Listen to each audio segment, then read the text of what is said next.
Magadulong sa inyo sang mga nagapanguna nga balita lokal, national, international, sports, kag entertainment. Aksyon! Balita Evening Edition. Kag karon ang inyo news team. Una sa balita, una sa aksyon. Mayong gabi syudad sa Bacolod, Western Visayas kag bugos nga Pilipinas sa welcome na sa pagpangalagad sa aksyon na Balita Evening Edition. Karon nga adlaw, Martes, Nobyembre 15, 2022. Makitan kita live sa mga official Facebook page kag sa YouTube channel ang Aksyon Radyo Bacolod kag mabatiad pag sa www.actionradyobacolod.com.ph. Kaming inyo mga tagbalita. Aksyon and Defensor Lisa. Kag Action Day Salazar para sa mga pangulong dinala na una kita sa mga balita lokal. 60-day preventive suspension liwat naging papanaog sa duwa ka mga engineers ng Agriculture's Office. Pila ka transport groups sa positibo nga may pagsinapol pa si Mayor Benitez sa ila problema sa modernization program. Sa balita national, DOJ nagpagwanas ang sabina bato kay suspended Bucor Chief Bantag. Senator De La Rosa nagapati nga hindi mahimo sa PNP kag NBI ang drawing investigation bato kay Bantag. Detalye sa mga balita lokal pagkatapos gid lamang sini. Pag champion ang ginamit mo, may pagkakataon kang maging milyonaryo. Champion na!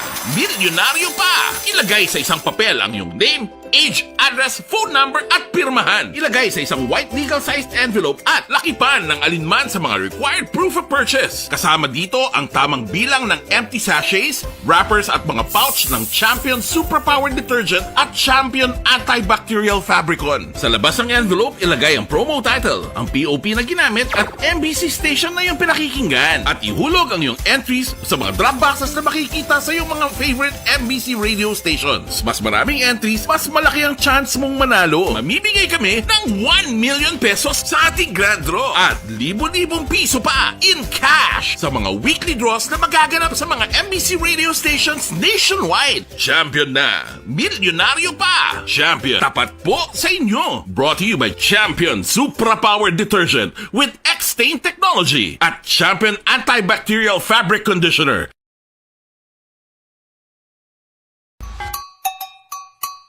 Puwerte nga ability! Kasaysayan nga gipadala sang atong mga tagpalamati sa matag adlaw nga pagpangabuhi. Suno sa ila abilidad kag kun anuman nga mga diskarte nga mabuhi, maayo man o kun hindi. Ang tawo may abilidad. Kung imo inisaksihan kag panilagan ang ability, duna kag yara nga daan sa halos tanan. Kung ano man ang imo abilidad o kung diskarte sa kabuhi, magpamati sini nga palatuntunan kay mahimo ang imo abilidad kag diskarte, hindi na makapaayo sa sinuman kag inihalit na nga imo pagahinulsulan. Puwerte nga ability, kada hapon pagkatapos ng drama, Timbangan sang Katarungan.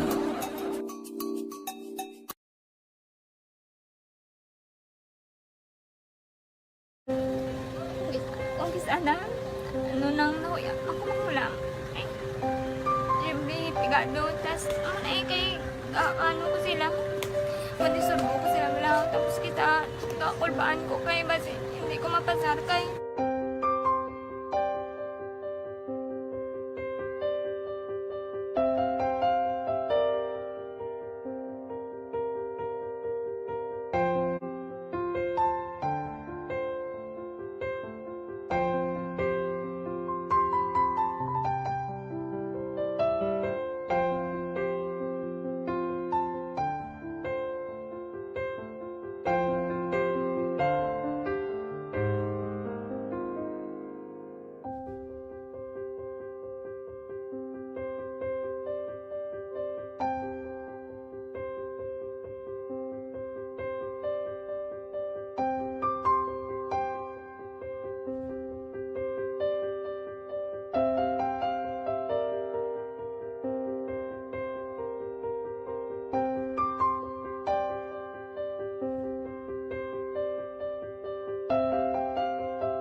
sa kaalam yaya garantisado gi ko 100%.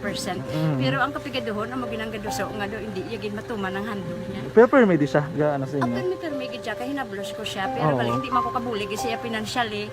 Ti sa amo na lang nga paagi kag isa kung kisa bibi kung magdunganay kami sa motor sa complete gamay lang nga bagay mo lang. Gawlam sa kuno sa imo cellphone, sa imo Nahulam sa cellphone ko pero kung kisa hindi ko mamapulam kami hinablos man ko ga online man. Oo. Ikinanglan niya man ang cellphone kisa ga conflex sila nga duwa. But sin ikaw nagpadala sang message Oo, para sa ako ano. nagpadala sang Ito wala man message. siya magamit, no? Mm. Pero sang last time ginabantayan nyo gid man ang result na. Oo, pero may kuya ga monitor sa result kami si mama kay si papa sa buong ko. Bantayan niyo da kung kapanglaba ko, bantayan niyo gidaya nga mabatian niyo kung nadala kami o kung wais nang nag-confirm na sa akon nga kung ano address ko. Do nalipay nagig ko kay basta ko nadala nagig kami nga may pamangkot pag daw. Oo. Nakabudlagid ko online, mas nami isa nga face to face kay kami dahil wala kami connection kay pigado lang kami tas nabudlayan ko sa mga gadget pero si Bong piyapin ako okay na miskilan ako Okay, tapos ka gid.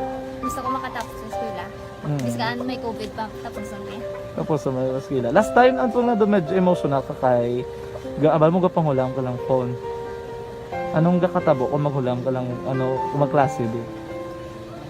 kung kisana ano nang nakuya ako makulam ay siyempre pigado tas ay kay ano ko sila madisurbo ko sila bilang tapos kita kakulbaan ko kay basi hindi ko mapasar kay wala ko hindi ko permi makamit tapos kakulbaan ko permi kung mag-test kay may time limit tapos ang connection pa dan permi sa phone kag hindi ko masyado makita kay isa blurred man ang cellphone niya kung ang ginagamit ko siya wala sa kakulbaan ko permi basi hindi mo ko madala sa tab siyempre kay isang bigado na basta kung nadala lang ko sa tab happy na ako. Minising sa high school honors student ka. Yes. Ano kang hatap ang What? ikaw gid ang valedictorian. Message ko sa mga pigado na hindi ka mo mawadan sa paglaong kag always ka mo pray kay God nga may nga tawag nga mabulig sa inyo. Biskan pigado lang ka mo ka. Hindi nyo git underestimate ang inyong self. Nga biskan pigado lang ka mo silingon hindi na ka mo ka pagkatapos sa eskwela. Do ang pagkapigado hindi na sa rason para makauntat ka mo sa mga eskwela damo kaya paraan kag kung magsalig lang ka mo kag sige-sige lang ka mo pray kay God may madamo kaya nga tao nga mabulig sa inyo. Lasay sa On Section Radio Philippine Standard Time kagkaroon sa detalye na sang mga balita lokal. Liwat yagin papanaugan sang 60-day preventive suspension ang duwa ka mga engineers sang Negros Occidental Provincial Agriculture's Office matapos pasakaan sang kaso nga grave misconduct. Ini may kangtanan sa duwa ka mga grain dryers ang inbaton sang Office of the Provincial Agriculture bisan pa nga under specifications. Ginpahag ni Provincial Legal Officer Attorney Alberto Nelias Jr. ang suspension ang gin-issue ng ligad ng Lunes kay engineers Jimlo Garsula kag Herman Abihay. Ginpahayag ni Nelias nga tuig 2017 ang ginbakalang grain dryers sa ginbaton ni Garsula kag Abihay bisan pa nga under specs. Nagapati si Nelias nga may anomalya nga natabo bangod ginbaton sang duwa ang grain dryers bisan nga under specs kag tubtub subo nga 2022. Nagapadayon sa gihapon na pag-deliver sa kulang nga mga spare parts. Sanday Garsula kag Abihay ang una ginpedalom sa 60-day preventive suspension nagligad nga Agosto 23. Bangod man sa kaso nga grave misconduct may kangtaran sa pag-usa sang government vehicle nga lampuwas sa gintalan nga oras sa pag-inom sa makahulubog sa may syudad sang Victoria sa nagligad nga Hulyo 15. Yes sir, mayroon siya additional case no. Dugay naman ni siya, gali medyo technical lang base. Ginag-verify ginanamon ng records no before kami magdagdag sang formal charge. This concerns grain dryers balahaw gin-receive nila nga under spec. Tapos at the same time, nag-move pa rin sila for the payment maskin tuod under spec na. Nabatyan ang pathag ni Provincial Legal Officer Attorney Alberto Nelias Jr.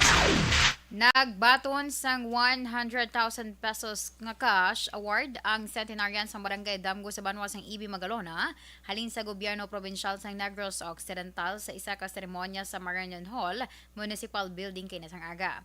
Ang centenarian amo si Hermione Hilda Barredo Dunasco nga nagaedad sang isa ka gatos ka tuig nagligad nga Abril 18. Siya ang nagbaton sa Centenarian Cash Award halin kay 3rd District Board Member Manuel Frederico nga nagtiglawas kay Governor Eugenio Jose Lacson kag Provincial Social Welfare and Development Officer Merly Garcia. Si Donasco na talana man nga magabaton sang centenarian cash gift nga 100,000 pesos halin sa gobyerno national paagi sa Department of Social Welfare and Development sandigman sa Republic Act No. 10868 o Centenarians Act of 2016. Si Donasco amo ang kalimang residente sang Ibi Magalona nga nagbaton sang Centenarian Cash Award halin sa gobyerno probinsyal umpisa 2018. Sa iban nga balita lokal, nagapabiling nga positibo ang pila ka mga transport group diri sa mga syudad sa Bacolod nga may pagsinapol pa nga patigayunon si Mayor Albi Benitez kaupod ang ila nga sektor para matalakay ang ila problema sa modernization programa. Suno kay Lilian Cabansag, ang presidente sang Stephania Jeepney Operators and Drivers Association Incorporated, preparado ng transport sector sa tion nga magpatawag sa pagsinapol ang alkalde nga ila ginalauman na makabulig sa ilang problema. Sa impormasyon sa aksyon, Radio Bacolod nagapaydalong pa sa gihapon na tubtub karon sa quarantine ang alkalde bangod sa COVID-19. Suno kay Kabansagan, nagalaw mga sektor nga antes magtakop ang 15 días nga wala sang dakpanay sang traditional nga jeep nga wala sang prangkisa, madayon ang ila dialogo kaupod ang alkalde. Kung madumduman, una nga ginapanawagan na sang transport sector sa may syudad nga tagan sila sang extension nga makabiyahe ang daan nga jeep, rehabilitasyon sang ilang salakyan kag ang panawagan na nga magpadulong ang LTFRB sa Bacolod para sa massive renewal. Transport sector preparado na sa pag-atubang sa isa ka sinapol nga ipatawag sang Bacolod City Samon. So far ginamonitor namon ang pag-abot ni Mayor Albi kag siguro kabalo kita tanan nga still positive siya. No, before mag-expire ang 15 days, makasinapol kami with Mayor Albi. Nabatyan na si Lilian Cabansag, ang presidente sang Stephania Jeepney Operators and Drivers Association. Pagigangot ang Bacolod Traffic Authority Office sa bitaw sa City Legal Office para makapatigayan sang joint clearing operation sa mga gina-display nga furniture sa Dalan Lopez Haina sa syudad sa Bacolod. Suno kay bitaw Head Major Junji Liba, iyan na obserbahan nga nagatugas sang trapiko ang mga gina-display sa higad sang dalan, lakip man ang iban pa nga illegal structures sa lugar. Ginklaro ni Liba nga sa sini nga klase nga obstruction dapat manguna ang CLO pero handa man sila nga magbulig samtang ang bitaw nagatutok sa mga illegal parking kag terminal. Sa karon wala pa sang formal nga reklamo nga nabaton si Liba sa sini nga concern. Samtang nagapatigayon na sang clearing operation ang bitaw sa mga nagaparking nga tricycle kag ambulant vendors sa Dalan Pareño sa tabok sang STI West Negros University nga nagatuga man sang trapiko sa lugar. Samtang nagapreparar na ang syudad sa Bacolod sa duha ka mga festival nga paghiwaton sa bulan sa Disyembre tuig 2022 kag Enero tuig 2023. Ginpahayag ni Councilor Jason Villarosa ang chair sa Committee on Tourism. Sa Disyembre patigayunon ang Christmas Festival of Lights, samtang sa Enero naman patigayunon ang Bacolod Festival 2023. Ginpahayag ni Villarosa ang iya komitiba ang nakapatigayon na sang duha ka mga inisyal nga pagsinapol sa sini nga makahiwatan. Ginpahayag sang konsehal nga gintala na sa mabot nga Disyembre 1 ang lights on sa Bacolod Public Plaza. Kag sa Disyembre 3 naman ang Christmas Festival of Lights nga pangunahan sa STI West Negros University. Ginkompirmar ni Villarosa nga may lights on man nga patigayunon sa Bacolod Government Center kang iban pa nga lugar sa syudad. Samtang gintalana naman ang Bacolod Festival sa Enero 19 to 22 sa tuig 2023. Ginkumpirmar ni Councilor Jason Villarosa ang chair ng Committee on Tourism sa Sangguniang Panlungsod nga hindi na iusar o kung paggamiton ng Dalan Lacson bilang festival site sa pagsaulog sa Bacolod Jet Festival sa 2023. So na Villarosa, sa iya nga pagsinapol kaupod si John Stephen C., ang festival chairman sa kahiwatan, magasabi nga festival sites ang the Upper East Avenue kag Bacolod City Government Center. Dugang pasang konsihal, base sa iyang pag-istorya kay C, hindi na pag-usaron ng Lacson bangod sa madamo nga feedback sa lugar. Lakip na ang mga naga-negosyo sa lugar kag ang issue sa trapiko. Una sa balita, una sa aksyon. Lasay sa 17 Action Radio Barangay 684. Drama komedya nga nagatalakay sa mga hitabo sa kabuhi, isyu politikal, siyensya, kag kinaugali sa surut kag guwa sang pungsod Pilipinas. Oh my God! Wow! Ang mga tagpalamati, magkakadlaw sa pagbabati paagi sa kalaglawan ng mga characters kag mga eksena sa atong drama komedya nga mahimo nagakatabo sa ila kasilingan, kapitan, mayor, congressman, senador kag presidente man nga makahatag kalingawan sa matag adlaw nga tanan. Gunggong! Barinig kita sa mukha eh! Barangay Ari, amo na po nang si mama wala di ato sa Bacolod. Sa akong birthday gani maabot ako lang sa balay. Pero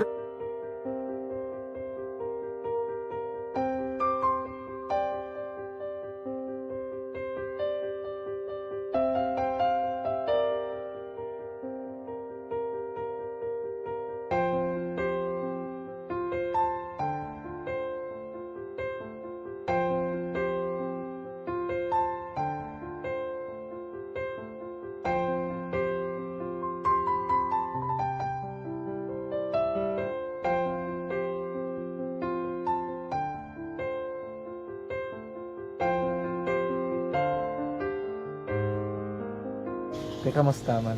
Amo na would like mayara gid na butang sa module nga search mo tapos bala mayara nga ilang taon mo sa YouTube. Di way ka man gamitan. Ti laktawan lang danay. Tapos, ano naman, ublaw na dason. Brown na dason sigaw na pasensya ma'am. Paano ka nakapadala sulat? Nagulam na ko sa akon nga friend nga si Regine bala. Sa kay ay. Nangulam ka cellphone. Wala mo sa ina. Pero sino to Facebook? Imo to Facebook. Bali, paano ka nakabalo nga may... Hindi kasi sugad ni Lola sa akin. Siya nagtuto sa akin nga kamo bala nang nabatian niya sa Action Radio sang aga gito. Oo. Yun ang bala nga isulat ko kung anong imuon. Nang pag sa page, i-like, i-share. Pinasunod mo tanan yung ano. Isunod ko lang man. Okay. Pero ka-expect ka na nga makadaog ka. Wala pagid kay daw gusto mo ako do ano naman daw gusto ko basta hindi ko ba siya ma-expect nga madaog. Wala nga ma-intra siya sa ARB 4 piece lang. Amo na gani pagkabati ko kay Fritz Alanga, ari ay pamati ka mo. May gin-offer ang Action Radio sa mga purpose na kubos na eskwela. Primary kag secondary na. For bugtaw. I-record ang kinanglanon nga kapag-titikbar ka na. Ipukaw ko niya. Karoon niya sa umuan kung kumanaki. Active mga siya. Matinandao na siya. Damo to, nogin na siya. Niya padala ko na tula sa imo mga klase ko nakadaong kamandra po. Tatugan ko balala. Tisiling ko sa iya. Ako bala. Kung ano ang akong ginatulog sa iyo. Tiyo mo. Kayuan mo na. Pagdaswang, ang Action Radio, amo na siya ang toy-toy sa akon. Manakabati ako kay tungod nga idol kong Action Radio nga permi ko na nga pamati hasta magapon. Kung itandaan ko nga program nila, mga angkor manda, tisiling ko pasalamatan tagi ng Action Radio. Kaya pag-open siyang panawagan, napatian ko dayon. Kag nabuligan, kag nadala ka sa tampay. Dapat mo ginanga pamasalamatan ang Action Radio, ang tanan nga reporter dirakay. Kung wala ako nagapamatik kami sa Action Radio, wala ka kaabong sa premium sa Action Radio. Kaya wala kita kapamatik. Tungod sila kay ara ako sa Action Radio. Maskin gubaon na nga, nakabatik ko. Ingat na tanong sa Diyos ang pag-ubay nga pamati ka kay nga mo ito nga pag-abri ko Fritz lang agi kaya nga mo ito mo na dako na bulig Kabulig gina siya kay magamit mo sa module mo di kung sample mag-research ka mo hindi ka na mabudlayan Nga maka-research ka. Sige, ano pasalamatan ka? Madam, salamat sa iyong action John Diaz sa tanan-tanan nga sa action. Madam, salamat sa inyong cellphone sa bong dapat pa ka mabuligan. Okay. Ano naman, message mo sa iba niya ng mga estudyante? Para sa iba man nga estudyante, hindi man ka maguntat kay tanan-tanan may pagsubok man na mo. Di basis na son, inyong one time nga makaswerte. Makadaog. Ano ang balong kay Lola mo nga siya nag-ano sa inyo? Siya ang nag-ano sa akon nga masiling nga mapadalaman sa istorya. May gusto kay hambal sa iya, pasalamatan na abe. Last, salamat na. Ay, tangan sa iyo, naka-cellphone gid ko. Tulungan. Anuman nga oras kag tion, posible nga magluntad ang aksidente sa dalanon.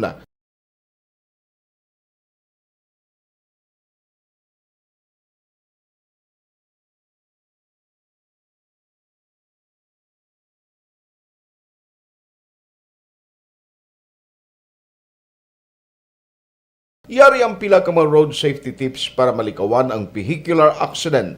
Regular nga i-check ang kondisyon sang imo salakyan, pribado man o kun pampubliko, pumalin sa guma, preno, tubtob sa makina. Bilang dugang nga proteksyon, mag-usar sang seatbelt, kag dapat yara sa husto nga anggulo ang side mirror. Maggamit sang signal sa pagliko para mahibaluan sang nagasunod nga motorista ang imo direksyon. Hindi mag-text samtang nagamaniho o kung nagatabok sa dalan. Hindi mag-drive nga nakainom sa makahulubong nga ilimnon o kung ginatuyo.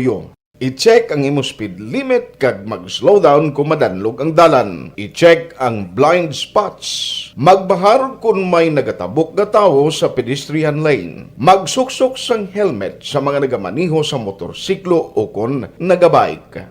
Kung malawig ang pagbiyahe, mag-upod sang relyebo para magbulos sa pagmaniho kung ginakapoy na. Magsunod sa mga traffic rules and regulations. Kag ilabi sa tanan, mangin responsable nga driver. Drive kag ride safe mga kaaksyon.